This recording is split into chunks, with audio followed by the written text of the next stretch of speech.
that would support the weight of the body. But there was another reason for placing the nails there. And that was right in between those two bones is where the median nerve takes place. And that median nerve, that whole thing, that nail going right into that spot would have created tremendous pain. How many of you have ever been to the dentist and had a root canal? If you ever had a root canal, if you ever had a nerve exposed in your tooth, or if you ever had nerve pain, you understand that nerve pain is among the most torturous pain. And the Romans knew exactly where to put that nail. These executioners were torturers, make no bones about it, and they specialized in causing as much pain as possible. They put these nails right in there, you mean on either side. And then there's some speculation about were the feet nailed together, were the feet nailed separately. In my judgment, and I know that there's room for different views here, but in my judgment, the feet were both nailed separately. Okay. Now there have been some they actually have found bones where nails have sticking through the foot bones of crucified victims. Actually discovered them in archaeology. Really pretty interesting. When the victim was on the cross, now, Kev, I got two little ropes up here for you, so kind of hop up on that little stand there, right? And put your heels on that thing right there. Are you nervous? Not really? He's a hopping. He's not nervous. Now, what I want you to do is I want you to kind of put your hands through here a little bit, right? You can stick them through there. Can you weasel them through there? Very good. Very, very good. Are you ticklish? Okay, sorry. I'm sorry. I had to do that. Now, what I want to do is kind of take your knees and bend them at a 45-degree angle, if you would, please. Can you do that? Bend them down. Keep going all the way, 45-degree angle. Very good. Now, turn them slightly to the side like this. Okay? Now, Kev, I want you to hold that for as long as you can. So just go ahead and do that right there. Now, if anyone ever... he said, am I serious? Why? Is that hard? What do you mean, yeah? Just go ahead and see how long you can do it. Now, this is the position right here, pretty much, that a crucified victim was in. All right? Their legs were bent. Their feet were nailed at exactly the right spot, so the legs would be bent in that 45-degree angle.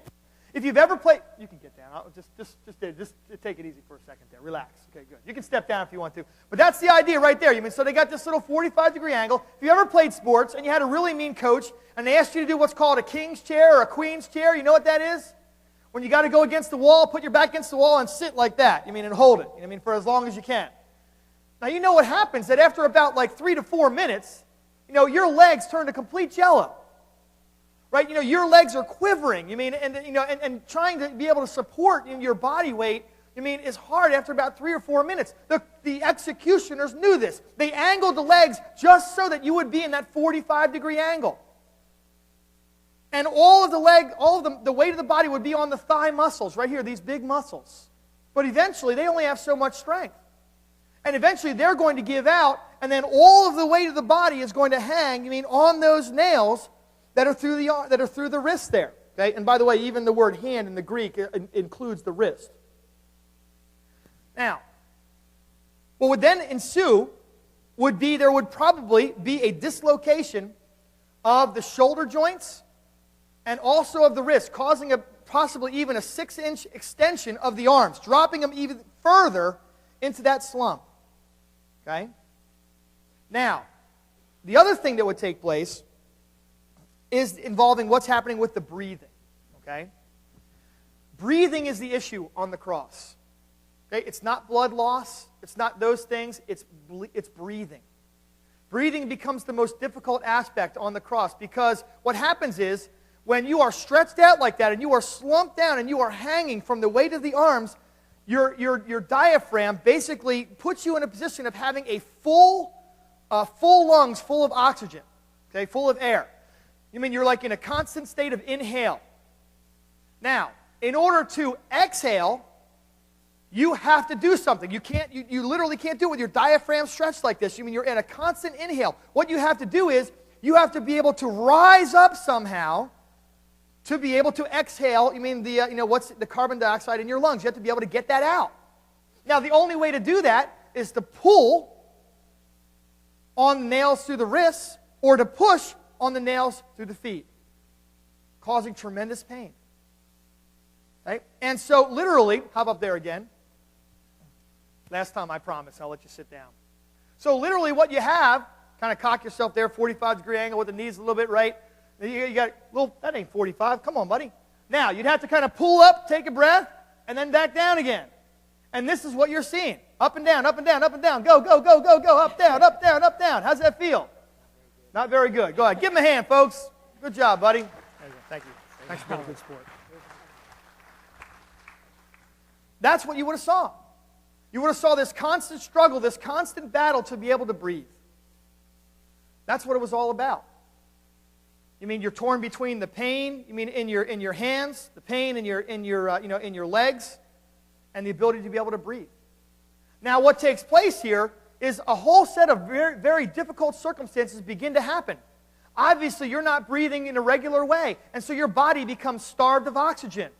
Now, what happens when your body becomes starved of oxygen? What happens to your heart? Your heart begins to beat faster. Why? Because it's sensing, not enough oxygen here, bro. You got to pump that up. Your heart rate becomes increased. I mean, the heart rate is increased, and as the heart becomes more active, it requires more oxygen that you're not getting. And so you see the vicious cycle that begins to ensue. And then, your lungs begin to fill up with fluid. Right? And very quickly, you literally drown, suffocate, asphyxia.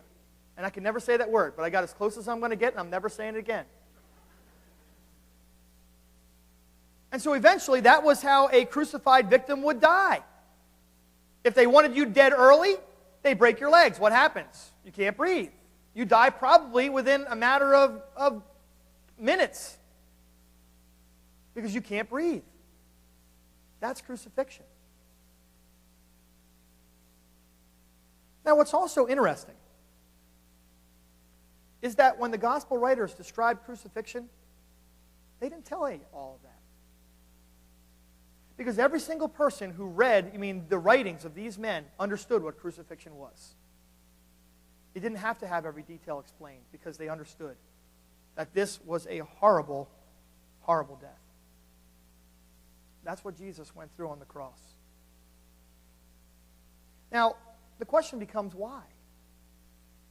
Whenever I talk to people, especially new believers, and I do quite a few Bible studies with people that are kind of new to the faith and are just trying to get their mind around it. I remember one of the questions that I'm always asked is, I understand Jesus died on the cross and everything else, but why?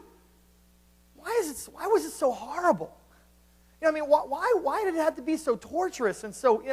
Even listening to a sermon on it is uncomfortable. Why is this death so ugly? Why couldn't he have just fallen asleep or something?